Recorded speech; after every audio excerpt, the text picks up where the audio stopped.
Billionaire called his ex to humiliate her, but she walked in with twins who looked just like him. As security guards approached Nash's standing instructions about Trinity, she calmly removed documents from her purse. With steady hands, she placed the unexpected evidence on the glass coffee table. Hi viewers, kindly tell us where you're watching from and what time it is. Warm welcome to the family, enjoy the story. Nash Winters adjusted his midnight blue tie, eyes fixed on Manhattan's skyline from his penthouse windows. The sunset painted the glass towers in gold and crimson, a fitting backdrop for the revenge he'd meticulously planned. In precisely 20 minutes, Trinity would arrive, expecting to discuss their divorce settlement. Instead, she would face humiliation. "Mr. Winters, security confirms Ms. Henderson has entered the building," his assistant's voice announced through the intercom. Nash's fingers traced the manila envelope containing what he believed was irrefutable proof of Trinity's betrayal. For a year, this moment had consumed him, the chance to watch her facade crumble when confronted with evidence of her infidelity. The elevator chimed. Nash straightened, summoning the cold composure that had become his trademark in boardrooms across the country. The doors slid open. Trinity stood there in a striking magenta gown that complemented her deep brown skin, her hair styled in elegant curls, but Nash barely registered these details. His attention locked on the twin stroller she pushed into his penthouse. "What is this?" he demanded, voice suddenly hoarse. Trinity moved forward with quiet confidence. "This wasn't how I planned to introduce you," she said, parking the stroller where Nash could clearly see two identical one-year-old boys sleeping peacefully. Both had his distinctive cleft chin. Both had wisps of hair the exact shade of his own. "Impossible," Nash whispered, but even as the word left his mouth, one baby stirred, opening eyes the precise winter sky blue of Nash's own. As security guards approached Nash's standing instructions about Trinity, she calmly removed documents from her purse. With steady hands, she placed them on the glass coffee table, hospital records, birth certificates, and DNA test results. "Their names are Leo and Elias," Trinity said softly. "They were conceived before our separation but born after. And this," she placed a USB drive beside the documents, "proves your beloved Uncle Lawrence fabricated every piece of evidence you have in that envelope." Nobody expected greatness from Nash Winters. Growing up in a modest Boston suburb with hardworking but ordinary parents, his future seemed unremarkable until age 16, when he built an algorithm that caught the attention of tech investors nationwide. By 22, his data analytics platform Nexus AI transformed how companies processed information, turning the awkward computer prodigy into America's youngest tech billionaire. Business magazines couldn't get enough of him, the handsome wunderkind with perfectly styled chestnut hair and piercing blue eyes who wore custom midnight suits and spoke about data with hypnotic intensity. What these glossy features missed was the hollow center of his existence. Nash worked 18-hour days in his Manhattan tower, attended mandatory social functions where people cared only about his wealth, and returned to an empty penthouse where even the spectacular views had lost their magic. His uncle Lawrence, his father's brother who'd stepped in as mentor after Nash's parents died in a car accident, insisted this was the natural cost of exceptional success. "Ordinary people can't understand extraordinary minds," Lawrence would say, directing Nash's growing empire with calculated precision. Then came the charity gala where everything changed. Nash delivered his standard speech about democratizing technology, when a voice from the audience cut through his practiced rhetoric. "But your platform costs $50,000 per license," said a young woman in a sunflower yellow dress. "How exactly does that democratize anything for underfunded schools or struggling communities?" Security moved to escort her out, but Nash waved them off, intrigued by her fearlessness. Trinity Henderson, scholarship student, part-time coding genius, full-time guardian to her younger siblings after their parents' accident, stood her ground with unwavering conviction. "You could do so much more," she challenged him later at the reception, declining champagne in favor of sparkling water. "Your algorithm could revolutionize resource distribution in low-income areas, but instead it's making hedge funds richer." For the first time in years, Nash felt truly seen. Not as a success story or a bank account, but as someone with untapped potential to create meaningful change. Now, staring at the twin boys in his penthouse, miniature versions of himself with Trinity's determined expression even in sleep, Nash felt the foundations of his carefully constructed reality beginning to crack and crumble beneath him. Their courtship defied convention. While most people sought Nash's attention with flattery, Trinity challenged every assumption he held.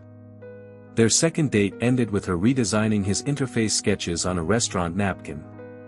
Their third concluded with Nash donating $10 million to fund computer science programs in underserved schools after Trinity's passionate argument. "She's using you," Lawrence warned during their weekly strategy meeting. "This girl appears from nowhere, criticizes your life's work, and suddenly you're writing massive checks. Think with your head, not your heart." But for Nash, who had calculated every decision since his parents' death, Trinity represented something revolutionary: authentic connection. She saw through his carefully cultivated image to the idealistic programmer underneath who had once dreamed of changing the world. Their differences created a perfect balance. Nash's business acumen complemented Trinity's ethical vision. His caution tempered her boldness. Her compassion softened his growing cynicism. Together, they began reimagining Nexus AI's potential impact beyond profit margins. 6 months after their first meeting, Nash proposed at midnight on the rooftop garden of his building. No photographers, no elaborate production, just two people choosing each other under a canopy of stars and city lights. "My parents would have loved you," Nash told Trinity as he slipped his mother's restored vintage ring onto her finger. "You remind me who I wanted to be before I got lost in what everyone expected me to become." They married 3 weeks later in an intimate ceremony that shocked the business world. Lawrence organized a prenuptial agreement that Trinity signed without hesitation, declaring she wanted Nash, not his fortune. For 18 months, they worked side by side, lived passionately, and planned a future where their children would inherit not just wealth but purpose. Now, watching one of the twins, Leo or Elias, Nash wasn't sure which, stretched tiny arms in sleep, Nash felt a confusing surge of emotions. These children represented everything he'd wanted with Trinity before her supposed betrayal. They carried his features, his legacy, his blood, yet he'd known nothing of their existence until this moment. Against his better judgment, Nash reached toward the stirring child. The baby grasped his finger with surprising strength, and something fundamental shifted in Nash's chest, a connection immediate and profound that no business success had ever matched. The Amsterdam trip was supposed to last 5 days, just long enough for Nash to secure European investors for Nexus AI's expansion. Trinity had planned to join him for the weekend portion, combining business with a miniature second honeymoon in the city of canals. Nash's presentation to Dutch investors exceeded expectations. His company's valuation jumped 15% overnight as contracts were signed. He called Trinity from his hotel suite, excitement bubbling through his voice as he described how European privacy laws would actually enhance their ethical framework. "I can't wait to celebrate with you tomorrow," he told her, the distance between New York and Amsterdam feeling unbearable despite their video connection. Trinity's smile contained a hint of mystery. "I have news too," she said. "Something important to tell you when we're together." Nash never discovered what that news might have been. At 3:47 a.m., his phone erupted with urgent messages from Lawrence. "Emergency. Return immediately. Company security breach." The private jet departed Amsterdam before sunrise. Nash spent the 9-hour flight reviewing financial reports Lawrence had sent, finding nothing that warranted such alarm. When the plane landed in New York, Lawrence waited on the tarmac, his normally composed face grave. "There's no easy way to show you this," Lawrence said once they were alone in the car. He passed Nash a tablet displaying surveillance photos, Trinity entering a hotel with Julian Mercer, Nexus AI's main competitor. More images followed, Trinity laughing over dinner with Mercer, Trinity accepting a folder from him, Trinity entering his hotel room at 11:22 p.m. and not emerging until morning. "Our security team flagged unusual access patterns in our servers," Lawrence explained. Proprietary code was copied to external drives. The timestamps matched Trinity's credentials. Nash's world collapsed into a frozen wasteland. More evidence materialized. Text messages between Trinity and Mercer discussing how Nash would never know, hotel receipts, records of offshore accounts newly opened in Trinity's name. When Nash confronted Trinity in their penthouse that evening, her vehement denial seemed hollow against the mountain of evidence. She claimed the meetings were innocent, related to a cybersecurity conference where Mercer was also speaking. She insisted the hotel visit was to retrieve notes for her presentation after accidentally leaving them in his suite during a speaker meeting. "You expect me to believe this?" Nash had shouted, flinging the surveillance photos across their living room. "Every piece of evidence shows you selling our technology, selling me out." Trinity's face had gone through a rapid succession of emotions: shock, hurt, confusion, and finally, a cold realization. "You actually believe I would betray you," she said quietly. "After everything we've shared, you think I'm capable of this?" She left that night in tears. The next morning, Lawrence's legal team delivered divorce papers with a generous but firm settlement offer. "Sign now," Lawrence advised, before she counters with demands for company shares. Heartbroken and furious, Nash signed without reading the fine print, retreating into the cold comfort of absolute control over every aspect of his life, except the truth that had been hidden from him. Nash Winters 2.0 emerged from the ashes of his failed marriage, colder, harder, and ruthlessly focused. He doubled Nexus AI's market value in 12 months through aggressive expansion and cutthroat acquisition strategies. Business magazines that once celebrated the innovative wunderkind now documented the emergence of a corporate shark. Women cycled through his life in brief, meaningless encounters that ended before any attachment could form. His charitable foundation continued its work, but Nash no longer appeared at events, sending donations without personal involvement. The idealistic vision he and Trinity had crafted for Nexus AI's potential faded beneath profit-driven objectives Lawrence championed. Meanwhile, in a modest research facility in Northern California, Trinity Henderson, now using her mother's maiden name Clark, channeled her pain into purpose. Working remotely as a data ethics researcher while hiding her pregnancy, she created an encrypted digital vault documenting every step of her journey. Week 12, first ultrasound revealing twins. Week 20, gender revelation, 2 boys. Week 34, early labor scare and hospital admission.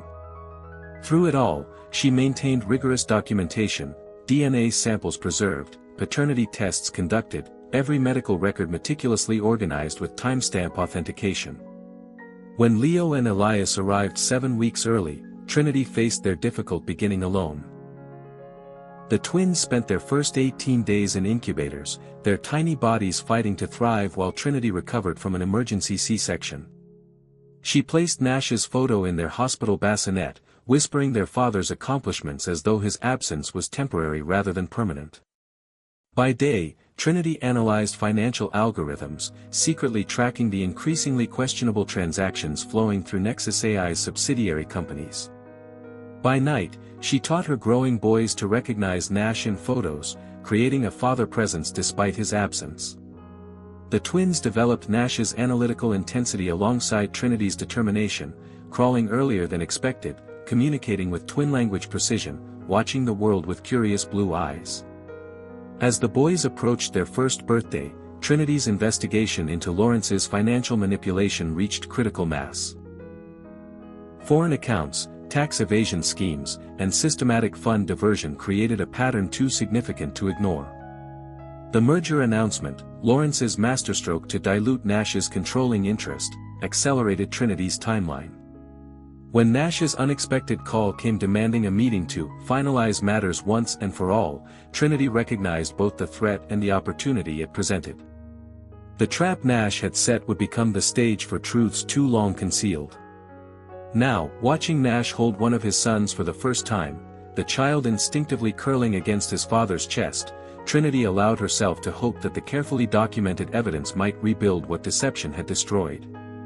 "His name is Elias," she said softly. "The one you're holding."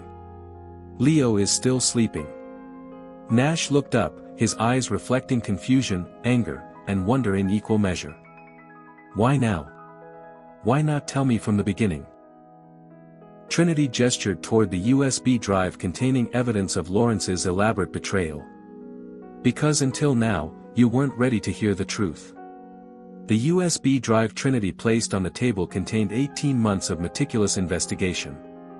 While Nash built corporate empires and cultivated his reputation as a ruthless tech mogul, Trinity had constructed something equally impressive, an airtight case against Lawrence Winters. Trinity reached for her tablet, pulling up financial records while Nash cradled Elias against his chest. Lawrence created shell companies in the Cayman Islands, Bermuda, and Singapore, she explained, swiping through transaction logs. He's been siphoning approximately $8 million monthly from Nexus AI's R&D budget through fake vendor contracts. Nash studied the documents with growing disbelief. The sophisticated financial schemes bore Lawrence's distinctive strategic fingerprints. Complex enough to bypass standard audits but methodical in execution. Why would he risk everything? Nash asked, his voice low to avoid waking the sleeping twins. Lawrence already earns millions legitimately as my partner. Because of this, Trinity replied, revealing a document dated 3 weeks before their separation. Your algorithm adaptation for banking systems would have triggered automatic regulatory oversight. The banking application would have exposed his previous tax evasion, at least $340 million hidden over 8 years. Nash remembered the banking initiative, a project Trinity had championed that Lawrence consistently delayed with technical concerns. The timelines suddenly aligned with painful clarity. He couldn't let that project move forward, Trinity continued. And when I accidentally discovered irregularities while optimizing the code base, I became a threat. I approached Lawrence privately first, a professional courtesy before bringing my concerns to you. She pulled up surveillance footage showing her meeting with Lawrence at the company headquarters, the same day time-stamped as her alleged hotel rendezvous with Julian Mercer. The hotel meeting with Mercer never happened, Trinity said. Lawrence digitally altered security footage from a cybersecurity conference where Mercer and I were both speakers. The evidence of my betrayal was manufactured to create an unquestionable narrative. Nash's phone buzzed with a security alert. Lawrence has entered the building, the message read. Proceeding to the penthouse per standing authorization. Trinity quickly gathered the twins' belongings. He'll destroy everything if he realizes what I've shown you. Nash gently placed Elias back in the stroller, his expression hardening into something dangerous.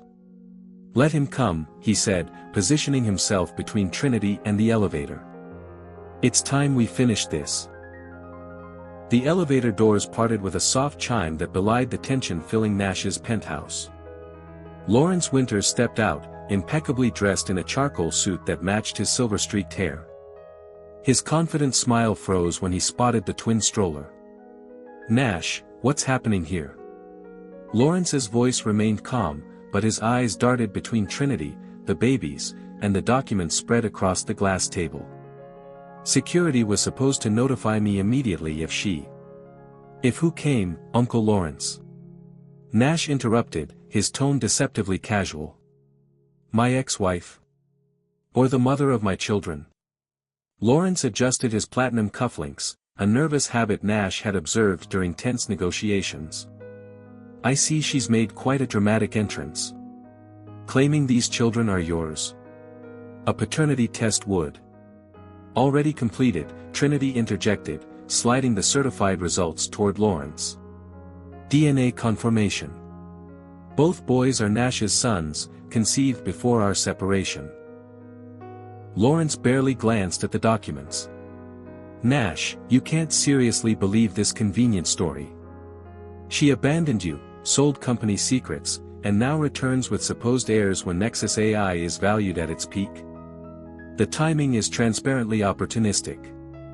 Nash studied his uncle, the man who had guided him since his parents' death, who had helped build his empire, who had comforted him through the devastating discovery of Trinity's supposed betrayal. Looking for signs of the mentor he trusted, Nash found only calculated manipulation beneath the familial concern. "The merger announcement goes public tomorrow," Nash said quietly. "The deal that conveniently dilutes my controlling interest while tripling your share options. Interesting timing indeed."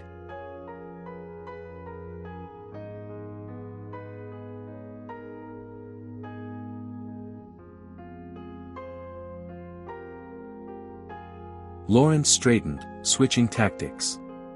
"The merger protects your legacy from potential disasters, like the banking system adaptation that would have destroyed shareholder value." He turned to Trinity with cold precision. "Did she tell you she wanted to give away proprietary technology to nonprofit organizations? Her idealism would have bankrupted us." "Those nonprofits serve underprivileged communities," Trinity countered. "The exact demographic Nash originally wanted to help before you redirected his vision toward maximum profit." Lawrence's composure cracked momentarily. He reached for his phone. "This is absurd. I'm calling security to remove her before she manipulates you further." Nash moved with unexpected speed, seizing Lawrence's phone. "No calls. Not until we discuss these." He activated the USB drive's contents on the wall-mounted display, revealing financial transfers, tax documents, and doctored surveillance footage. Lawrence's face drained of color as multiple screens filled with evidence of his systematic deception. His gaze fixed on the original, unaltered footage showing Trinity meeting with federal investigators, not Julian Mercer. "You recorded our private conversations," Lawrence whispered, his confident facade crumbling.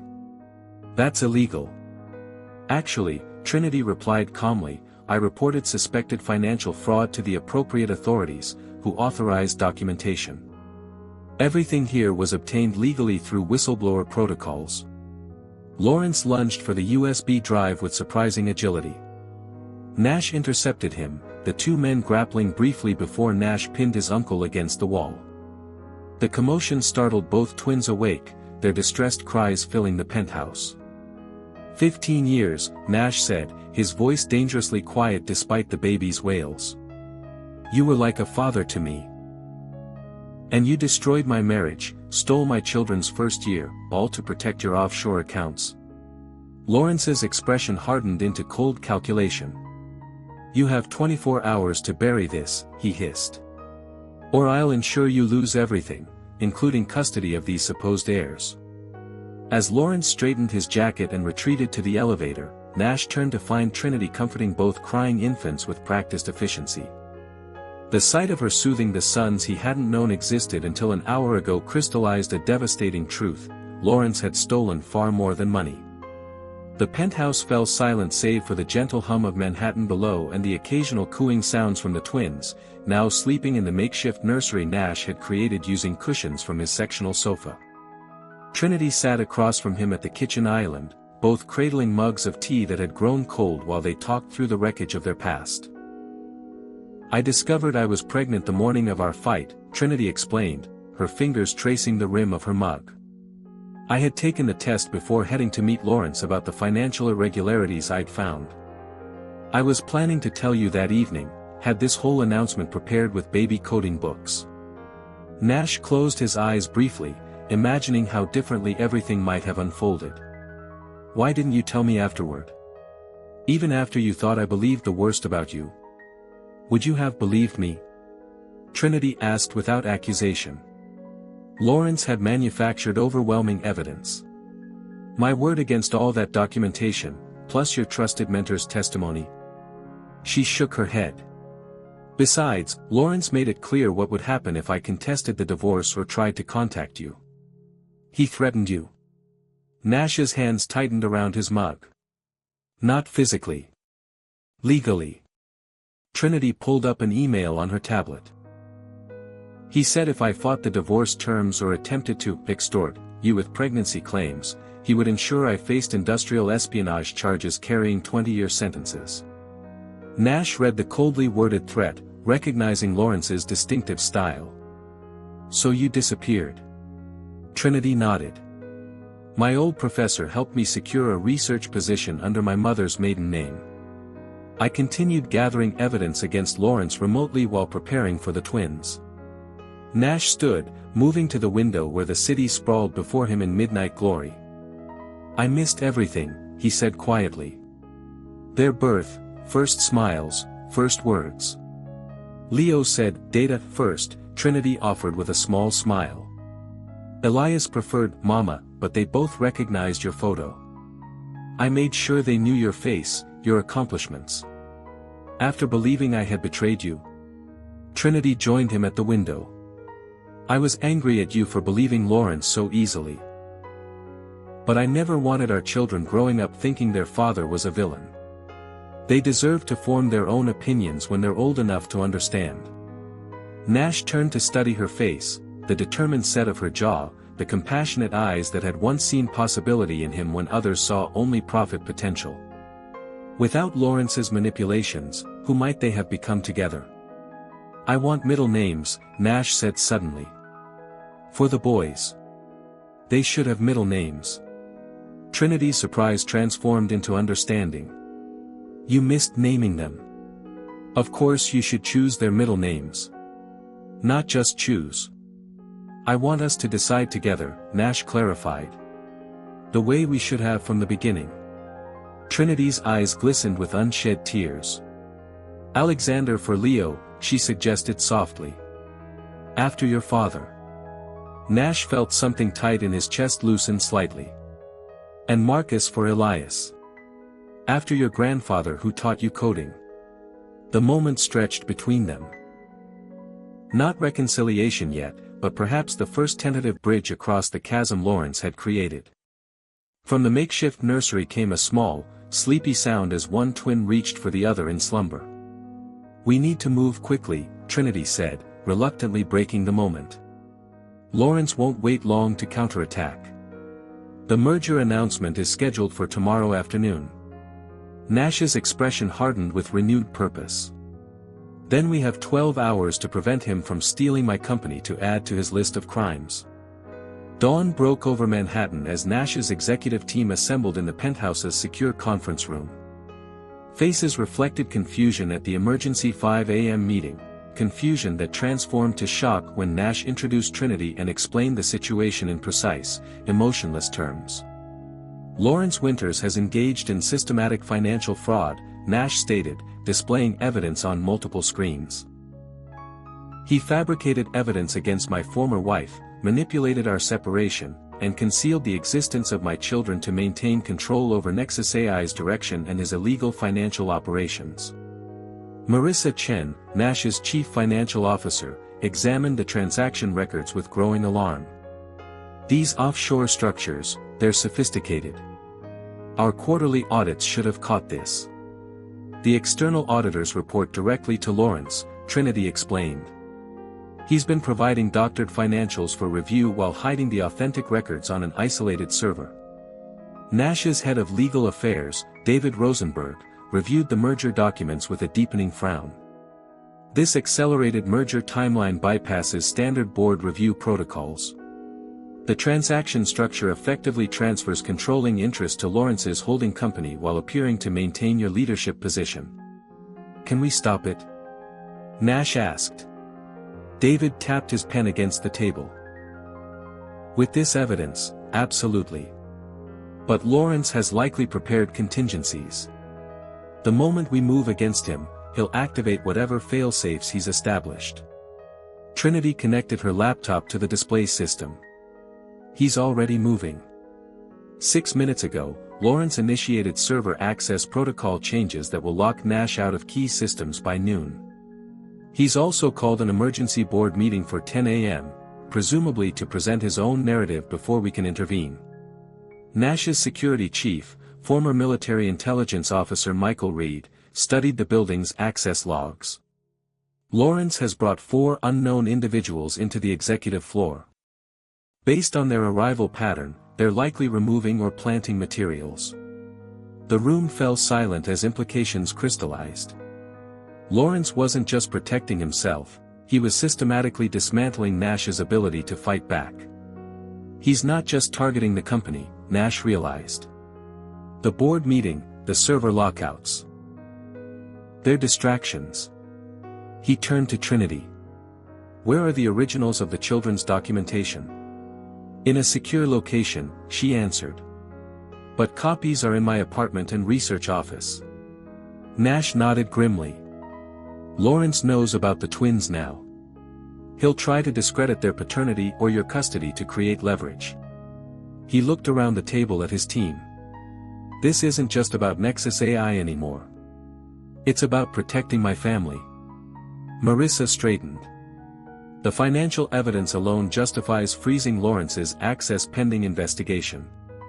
I can initiate emergency protocols with our banking partners. I'll prepare injunction paperwork, David added. We can have a judge's signature within hours. Michael pulled up building schematics.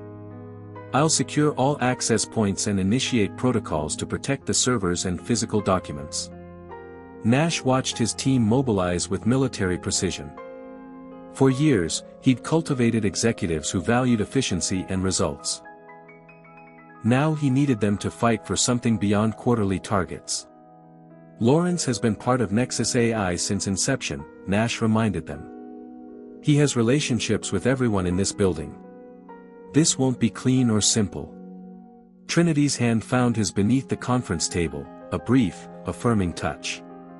But unlike Lawrence, you inspire loyalty through respect, not fear, she said quietly. That difference matters now. Nash's phone lit up with an incoming message. The merger announcement had leaked to financial news outlets 3 hours ahead of schedule. Lawrence had accelerated his timeline. He's forcing our hand, Nash told the team, revealing the news alert. We have exactly 2 hours before the market opened to prevent Lawrence from destroying everything we've built. The twins awakened as sunrise painted Nash's penthouse in golden light. While his executive team executed their emergency protocols from the conference room, Nash found himself in the unfamiliar territory of morning routines with 2 energetic 1-year-olds. They need their breakfast first, Trinity explained, efficiently unpacking specialized baby foods from an insulated bag. Leo won't eat unless his spoon has blue handles, and Elias refuses anything pureed. Nash watched in fascination as Trinity navigated the twins' preferences with practiced ease. When she handed him a small bowl of diced fruits, he hesitated only briefly before sitting cross-legged on his imported Italian rug, helping Elias grasp small pieces. Like this, Trinity demonstrated, placing a tiny blueberry between her thumb and forefinger where Leo could grasp it himself. They're developing fine motor skills. Independence matters to them already. Nash mirrored her technique with Elias, feeling unexpected satisfaction when the boy successfully fed himself.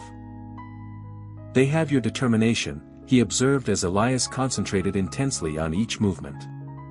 And your focus, Trinity replied, nodding toward Leo who methodically sorted his fruit pieces by color before eating them. He arranges everything in patterns, just like you do with your desk items. Between managing the twins' breakfast and receiving updates from his team, Nash observed Trinity setting up her laptop at his kitchen counter. Her fingers flew across the keyboard with familiar intensity, the same focused expression she'd worn when they'd coded side by side during their marriage. What are you working on? Nash asked, joining her while the twins explored a makeshift play area.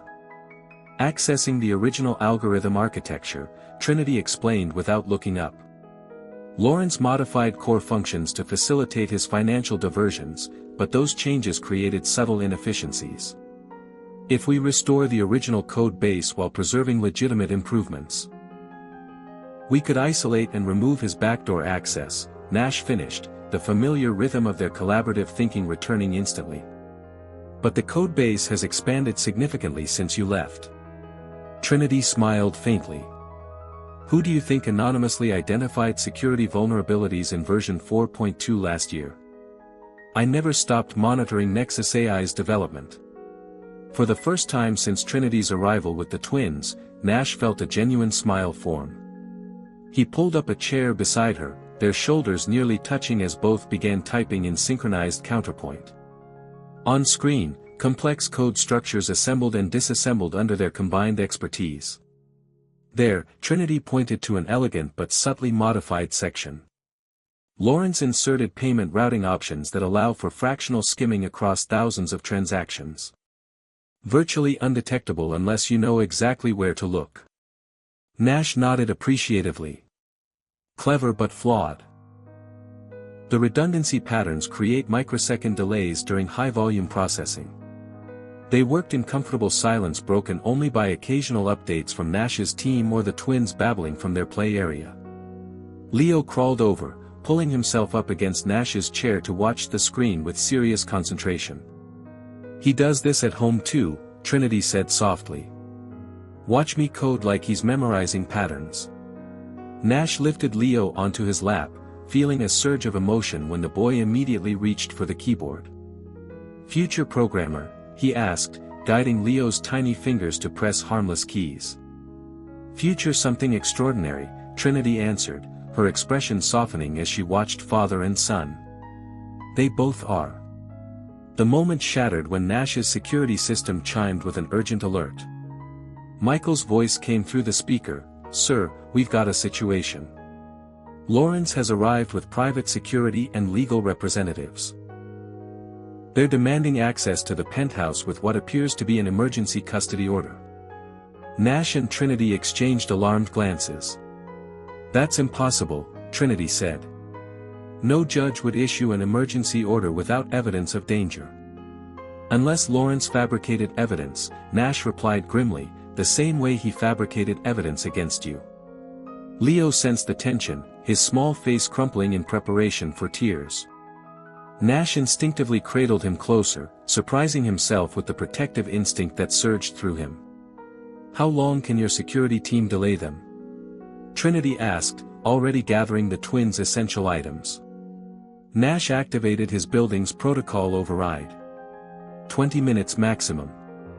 "We need to move now." As Trinity quickly packed the twins' belongings, Nash transferred their code modifications to a secure server. On the security monitor, he watched Lawrence arguing with building security, waving legal documents with confident authority. "I know somewhere we can go," Trinity said, expertly strapping the twins into their stroller. "Somewhere Lawrence wouldn't think to look for us." Nash grabbed essential documents and a go bag he maintained for business emergencies.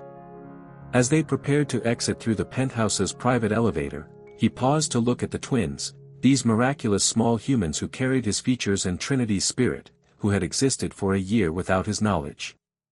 "I won't let him take anything else from us," Nash promised, his voice low and certain as he ushered his newly discovered family toward safety. Trinity's "somewhere safe" turned out to be a modest two-bedroom apartment in Brooklyn, tucked above a vintage bookstore in a brownstone building with no doorman or security cameras.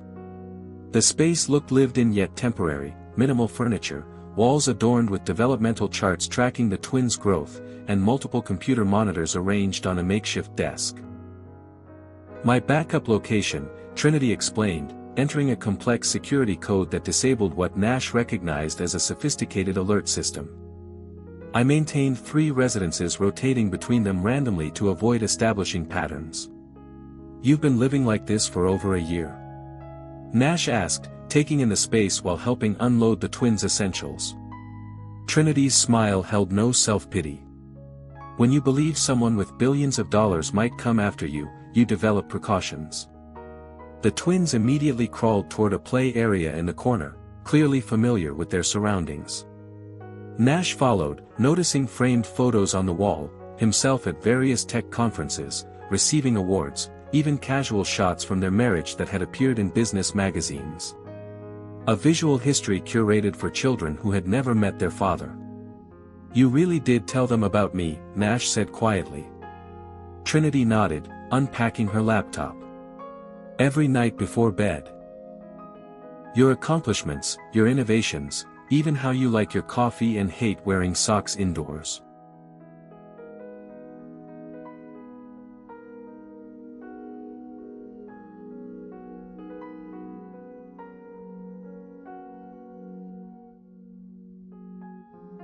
Nash knelt beside a shelf holding neatly labeled storage boxes. Each contained meticulously preserved documentation, hospital bracelets from the twins' birth, their first haircuts sealed in tiny envelopes, handwritten journals tracking every milestone. You documented everything, Nash observed, finding a folder containing comparison photos of the twins at different stages alongside photos of himself at the same ages. Initially for legal protection, Trinity admitted. Later because I couldn't bear the thought of you missing their entire childhood if the truth ever came to light. Nash discovered another shelf containing his original coding notebooks, journals he thought lost during their hasty separation. You kept these? Trinity paused her typing. They're part of the twins' heritage. Your breakthrough algorithms, your thought process, someday they might want to understand how their father thinks. She motioned him to the computer setup where multiple screens displayed Nexus AI's internal systems. I've maintained access to monitor Lawrence's activities, not to damage the company, she explained, pulling up surveillance footage of Lawrence currently arguing with Nash's executive team. He's convinced the board to meet at noon instead of waiting for you. Nash studied the real-time feed of his company in crisis. He's desperate. That makes him dangerous.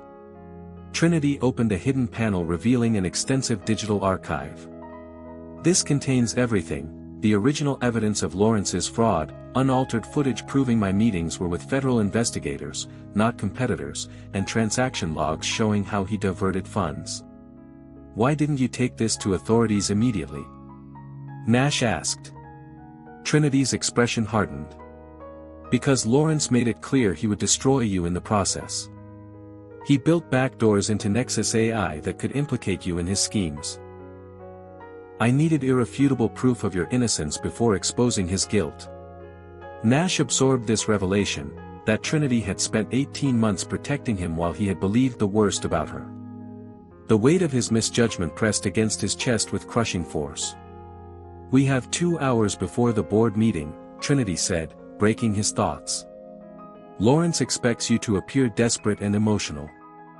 Instead, let's give him something he'll never anticipate, the absolute truth, documented beyond dispute. The executive conference room of Nexus AI headquarters hummed with tense conversation as board members assembled for the emergency meeting. Floor-to-ceiling windows showcased Manhattan's skyline, the bright midday sun contrasting with the dark mood inside. Lawrence Winters stood at the head of the table, projecting confidence as he arranged documents before each seat. Nash's behavior has become increasingly erratic, Lawrence was explaining to a concerned board member. This morning's outburst, accusations against me, barricading himself in his penthouse. I'm deeply worried about his mental state affecting company stability. The elevator chimed, and conversation ceased as Nash Winters entered, not disheveled and emotional as Lawrence had described, but immaculately composed in a fresh suit, his expression coolly professional. More surprising was Trinity walking beside him, equally polished, carrying a secure tablet and external drive. Ladies and gentlemen of the board, Nash greeted them calmly. Thank you for assembling on short notice. Today's agenda has changed. We're addressing a systematic fraud scheme that has compromised Nexus AI's financial integrity for the past 3 years. Lawrence's practiced smile barely faltered. Nash, we're all concerned about your well-being. These paranoid accusations are documented in meticulous detail, Nash interrupted, nodding to Trinity who connected her devices to the room's display system. Before we begin, I'd like to introduce Trinity Henderson, Nexus AI's former head of ethical algorithm development and the mother of my twin sons. A ripple of surprised murmurs circulated the table. Several board members who had attended Nash and Trinity's wedding exchanged confused glances. I understand you've received concerning reports about my stability, Nash continued, his voice steady.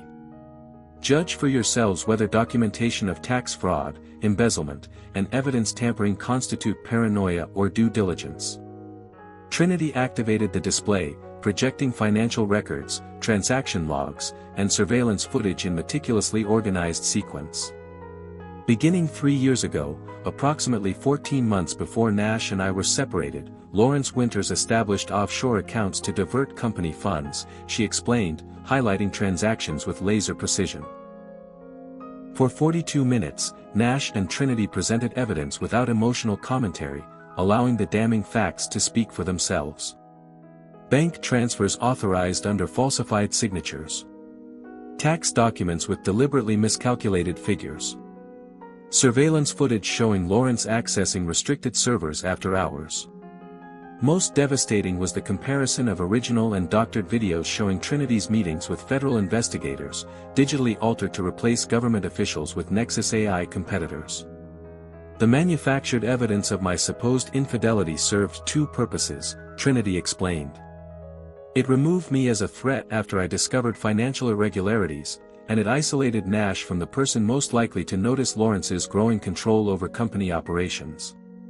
Throughout the presentation, Lawrence's expression cycled through practiced concern, dismissive confidence, and finally, as the evidence mounted beyond possibility of denial, cold fury.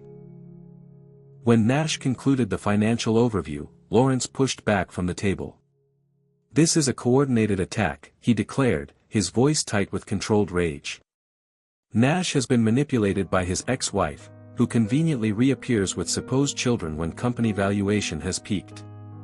The timing alone should raise questions about her motives." Nash placed a certified DNA test report before each board member. "The twins' paternity is confirmed. Their existence was concealed from me through the same manipulation tactics documented in your financial records." "This meeting is a farce," Lawrence snapped, gathering his materials. "I refuse to dignify these accusations with point-by-point rebuttals. We should adjourn until legal counsel reviews these claims." Marissa Chen, Nash's CFO, spoke up quietly. "As financial officer, I've already validated the transaction records. They match discrepancies my team identified last quarter that were dismissed when we brought them to Mr. Lawrence's attention." David Rosenberg added, "As legal counsel, I must advise the board that these allegations warrant immediate investigation. The merger should be suspended pending resolution." Lawrence looked around the table, finding no allies among the board members who had begun reviewing the evidence with increasing alarm. His composed facade cracked, revealing the calculating mind beneath. "Nash would be nothing without me," Lawrence hissed. "I built this company while he played visionary. I protected our interests while he chased idealistic fantasies." "You built wealth through fraud," Nash replied evenly. "You protected your interests at everyone else's expense. And you destroyed my family to cover your crimes." The board chairman cleared his throat. "I believe we've heard enough to justify suspending both the merger and Mr. Lawrence's authority pending full investigation. Security will escort Mr. Lawrence to clear his personal effects under supervision." As security personnel entered, Lawrence locked eyes with Nash. "This isn't over," he promised quietly. "You have no idea what I've put in motion." Nash watched his uncle, his mentor, his betrayer, escorted from the boardroom, wondering what final traps Lawrence might have laid that even Trinity's meticulous investigation hadn't uncovered. The board meeting concluded with unanimous emergency resolutions, freezing the merger, suspending Lawrence pending investigation, and reinstating Trinity to oversee a comprehensive security audit of Nexus AI's systems. As board members filed out, expressions shell-shocked but determined, Nash received an urgent alert from building security. "Federal agents have arrived with warrants for financial records," the security chief reported. "They're specifically requesting documents related to Lawrence Winters." Trinity exchanged a glance with Nash. "That's faster than expected. Someone must have tipped them off." "Not someone. Me." Nash revealed a separate secure phone. "I contacted the Financial Crimes Division this morning with preliminary evidence. Their rapid response suggests they've been building a case against Lawrence already." The next 4 hours blurred into intensive activity. Federal agents established command centers on 2 floors, systematically collecting evidence while Nash, Trinity, and the executive team worked to stabilize company operations. News of Lawrence's removal and the cancelled merger sent Nexus AI stock fluctuating wildly before settling at a modest decline as the market absorbed conflicting information. By evening, Nash and Trinity retreated to a private office where video monitors showed their twins playing contentedly with Nash's assistant who had volunteered as temporary childcare during the crisis. The federal prosecutor says they've had Lawrence under surveillance for months, Nash explained, loosening his tie after hours of statements and documentation. Your evidence accelerated their timeline, but they were already building a case around his tax evasion. Trinity nodded, reviewing security reports on her tablet. Lawrence embedded override protocols throughout our systems, deadman switches designed to corrupt data if he lost access. She looked up with tired satisfaction. We've neutralized 60% already. Nash watched her work, struck by the familiar determination in her expression, the same focus that had first attracted him at the charity gala years ago. You could have destroyed him any time in the past year. Why wait? Trinity set down her tablet. Because taking down Lawrence would have damaged you and Nexus AI by association. I needed absolute proof of your innocence, separation from his schemes. She hesitated before adding, and I needed to be certain about your character. My character?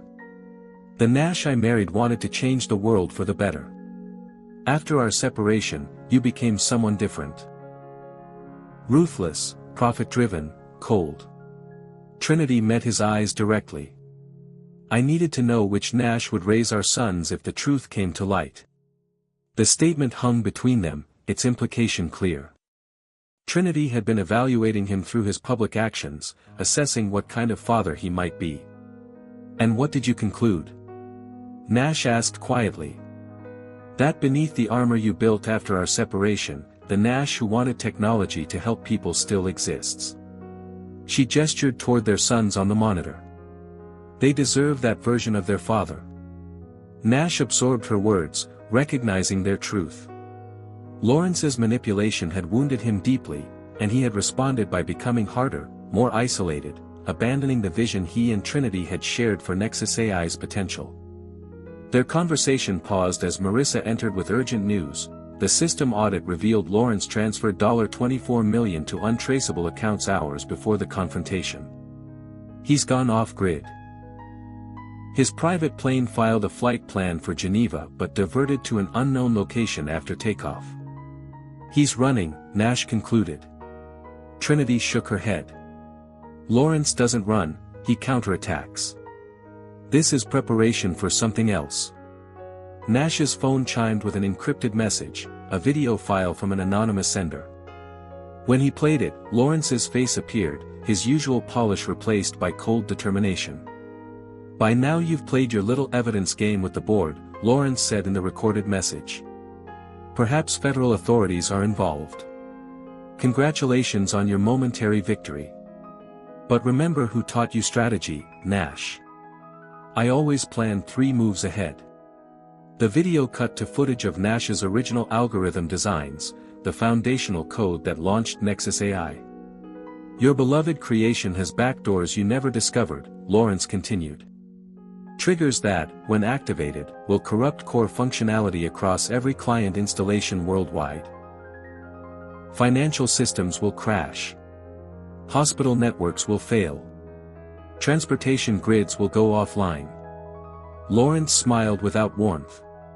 Unless $500 million in cryptocurrency is transferred within 24 hours. Instructions will follow separately. Choose wisely between your company's survival and your moral principles. The video ended, leaving Nash and Trinity staring at the blank screen in horror. Can he actually do this? Nash asked. Trinity was already typing furiously. Theoretically, yes. The original architecture had emergency protocols Lawrence insisted upon, supposedly for security, but potentially weaponized with the right modifications. Nash watched her work, her fingers flying across the keyboard with extraordinary speed and precision. How long will it take to neutralize the threat? Trinity looked up, her expression grim. Without knowing exactly what triggers he planted. Possibly weeks. We have less than 24 hours. Nash stepped to the window, looking out at the city lights blinking to life as evening descended. Millions of people depended on systems powered by his technology, systems Lawrence had rigged to fail catastrophically. Then we need to work faster, Nash said, returning to Trinity's side. Together, like we used to. For the first time since her dramatic arrival with their sons that morning, Trinity's smile reached her eyes. "Like we used to," she agreed, making space for him at the terminal. "Let's rewrite the algorithm of truth." 3 weeks after Lawrence Winters fled the country, Nash stood in a sun-drenched corner office watching Trinity lead a team meeting through the glass wall. Her hands moved expressively as she explained system modifications to a mix of longtime employees and new security specialists. Several nodded with clear admiration for her technical expertise. The existential threat Lawrence had leveled against Nexus AI's systems had been neutralized within 18 hours, not through brute force coding as Nash had initially proposed, but through Trinity's elegant solution, a parallel authentication layer that identified and quarantined Lawrence's hidden triggers without disrupting core functionality. Federal authorities had frozen Lawrence's known assets, but the man himself remained elusive, last tracked to a private compound in a non-extradition country.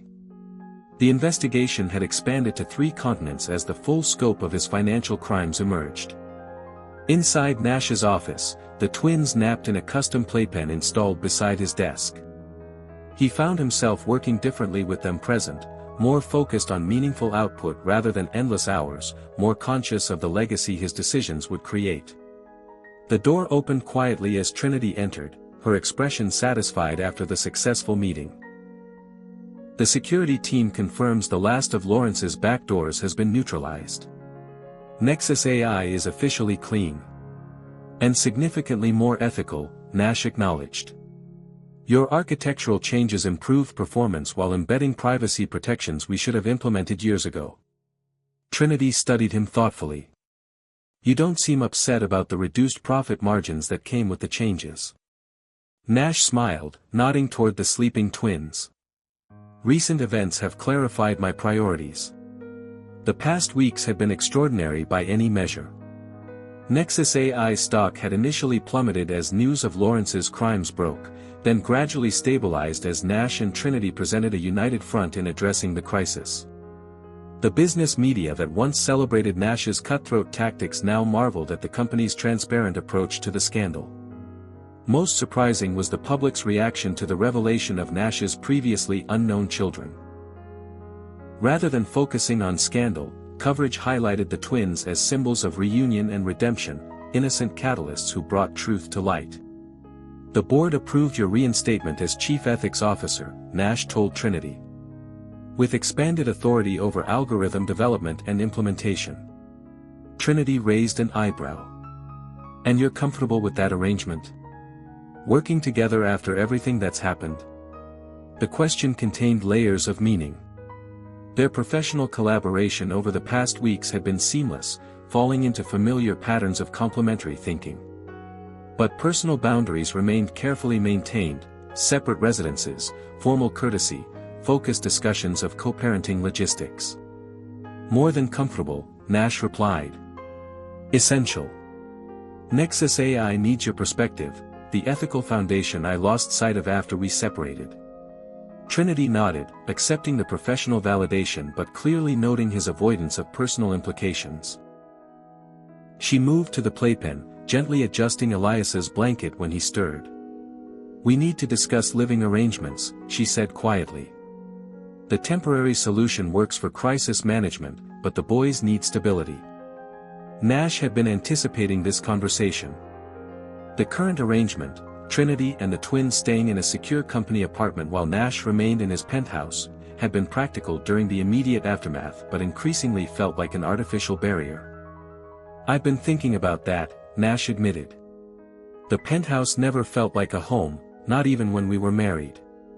Too much like a showcase, not enough like a place for family. Trinity looked surprised at his assessment. What are you suggesting? A fresh start. New home, neutral territory. Somewhere designed around the boys' needs rather than corporate appearances. Nash hesitated before adding, with connected but separate.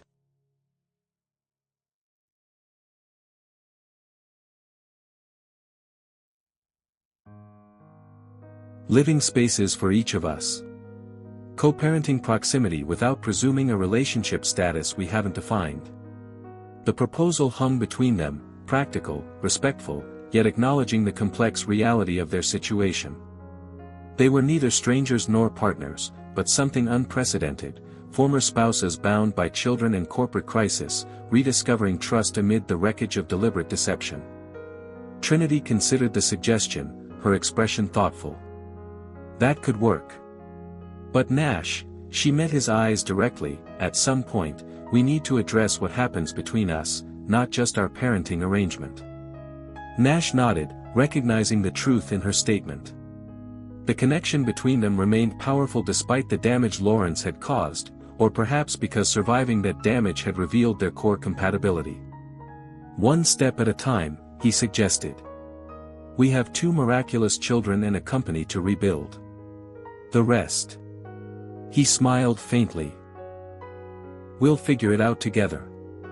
As if on cue, Leo awakened, his bright blue eyes, exact duplicates of Nash's own, blinking up at his parents standing side by side. 6 months later, Nash stood barefoot on the deck of a contemporary home overlooking the Hudson River, watching autumn leaves drift onto the water's surface. The property, neither ostentatious nor modest, had been chosen specifically for its sense of sanctuary and connection to nature. The twins had celebrated their 2nd birthday the previous weekend with a small gathering. Nash had watched in wonder as Leo methodically unwrapped presents, while Elias had been more interested in the colored paper than the gifts themselves. Their distinct personalities emerged more clearly each day, Leo analytical and observant, Elias intuitive and expressive. Inside, Trinity moved around the kitchen preparing lunch, visible through expansive windows that connected the main house to Nash's adjoining living space. The architectural arrangement they designed offered independence alongside proximity, separate master suites and private areas flanking shared family spaces where they came together for meals and playtime with the twins. The past months had brought extraordinary changes.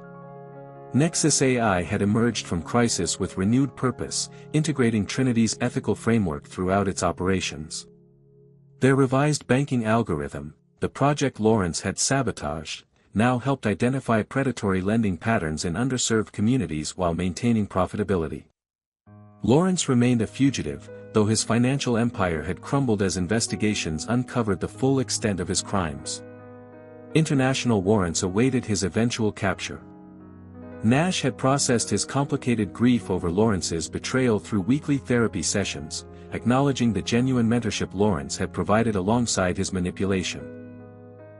Most significant was the evolving relationship between Nash and Trinity. Professional respect had gradually expanded into cautious friendship, then into something neither rushed to define. They moved carefully, aware of the twins watching and learning from their interactions.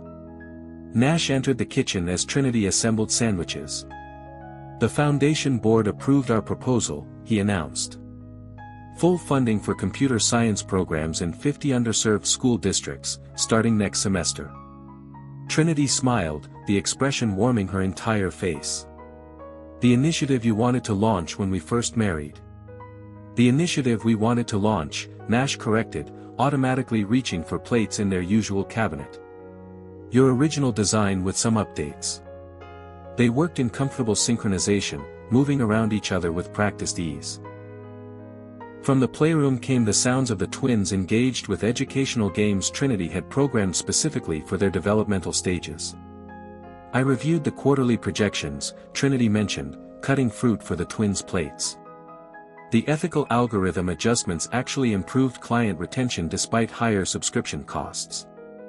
Nash nodded. Turns out companies value integrity and security over marginal savings. Who knew? The comfortable domestic moment represented everything Lawrence had attempted to destroy, not just their marriage but the balanced vision they'd originally created for Nexus AI, blending innovation with ethical responsibility.